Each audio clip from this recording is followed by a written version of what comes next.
Magandang araw mga bata! Narito ako sa inyong harapan upang ibahagi ang isang napakagandang kwento na tiyak akong kapupulutan nyo ng aral. Ako nga po pala si Kuya Mark, isang clever intern student sa Albay Provincial Library and Information Center na mula sa Camarines Polytechnic Colleges. Pero bago tayo magsimula mga bata, meron lamang akong mga katanungan. Handa na ba kayo mga bata? Sino dito ang nakaligo na sa ilog? Wow! Maganda bang maligo sa ilog mga bata? Magaling! At dahil dyan, ang ating kwento ay may kinalaman sa pangangalaga ng kalikasan na pinamagatang Mahiwagang Ilog. Isinulat ni Rinchon Publica, iginuwit ni Lomperig at hatid sa atin ng Let's Read of the Asia Foundation. Tara na, simulan na natin ang kwento. Ang mahiwagang ilog ay maganda at mahinahon. Umaagos ito patungo sa nayon malapit sa kabundukan. Umaasa ang lahat sa malinis na tubig nito, pagkain at maging daanan patungo sa ibang lugar. Si Tida na isang anak ng angkan ng mga mangingisda ang natatanging kaibigan ng ilog. Araw-araw siyang lumalangoy at nakikipaglaro sa mailiwalas na tubig kasama ang ibang bata sa nayon. Ngunit ang ibang taga-nayon ay iba ang paggamit sa ilog. Hinuhukay nila sa pampang ang mga pambihirang mineral upang ibenta. Nagdulot ito ng mga dumi na kadalasan namang tinatapon ng mga taga-nayon pabalik sa ilog. Habang naglalaro si Tida at ang ibang bata, isang araw ay may nalanghap silang kakaibang amoy. Ano kaya iyon? Tanong ni Tida. At nasaan na ang mga isda? Sigaw ng mga bata. Biglang nangati ang balat ng mga bata. Anong nangyari? Pinilit nilang umalis pero sila ay nahagip ng malalaking alon. Umalis kayo sa daanan ko! Sigaw ng alon. Anong nangyayari kaibigan? Anong nangyayari sa iyo? Tanong ni Tida. Hindi na ako ang mahiwagang ilog na kilala mo. Kapag hindi na kayo umalis, huhulihin ko kayo. Habang paahon na sa pampang, ay rumagasa ang ilog. Nakaahon naman ang mga bata. Dumating naman ang kanilang mga bagulang at tumulong sa pagbato sa nanggagalaiting ilog. Ngunit lalong nagalit ang ilog.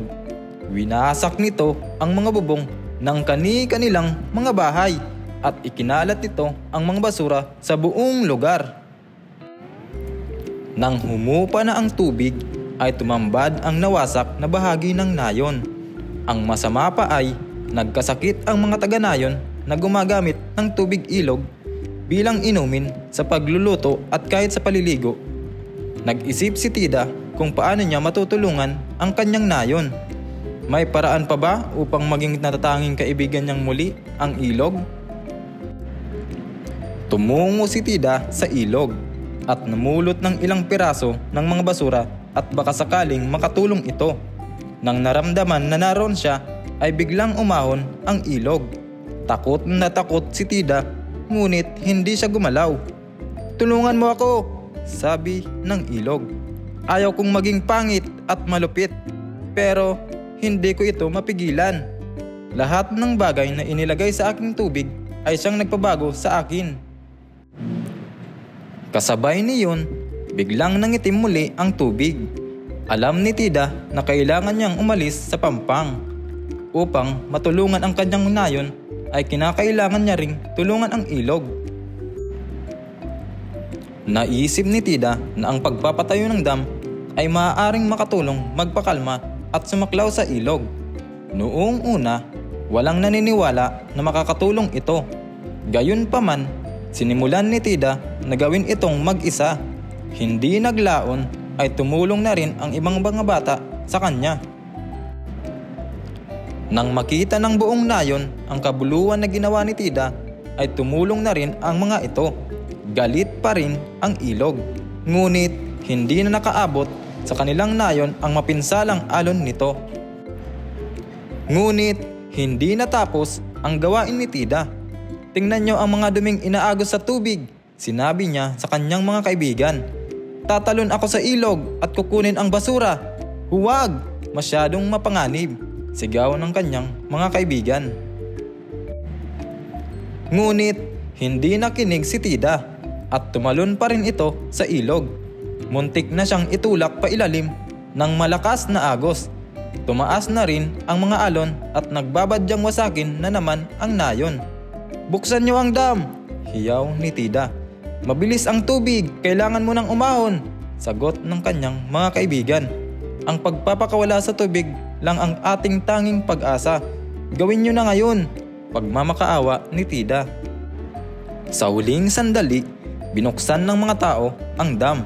Rumagasa ang tubig at tinangay nito si Tida kasama ang mga dumi at basura. Hindi na iligtas ng mga taga-nayon si Tida. Kaunti ang pag-asa nilang makaligtas pa siya. Ngunit hindi natuwa ang ilog dahil nadamay si Tida. Kahit na rumaragasa ito ay marahan niya pa ring inihatid ito pabalik sa pampang. Nahirapang huminga si Tida kung kaya ay tinulungan siya ng mga taga-nayon na mailabas ang tubig mula sa kanyang baga. Nang nakapagsalita siya ay bumaling siya sa ilog.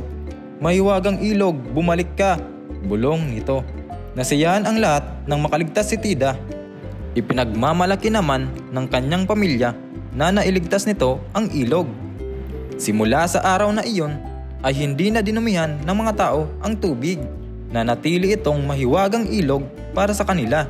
Muli namang nakapaglaro at nakakalangoy si Tida at ang kanyang mga kaibigan. Wow! Ngayon napakinggan na natin ang kwento. Nais nitong ipaalam na ugaliin natin alagaan ang ating kalikasan at huwag magtapon ng mga basura sa ilog. At dahil dyan nagtatapos ang ating kwento na pinamagatang Mahiwagang Ilog. Kaya mga bata, palagi nating tatandaan na ugaliin huwag magtapon ng basura sa ilog para malinis ang ating kalikasan.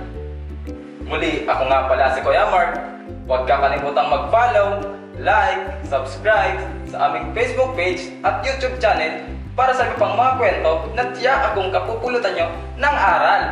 Hanggang sa muli mga bata, paalam!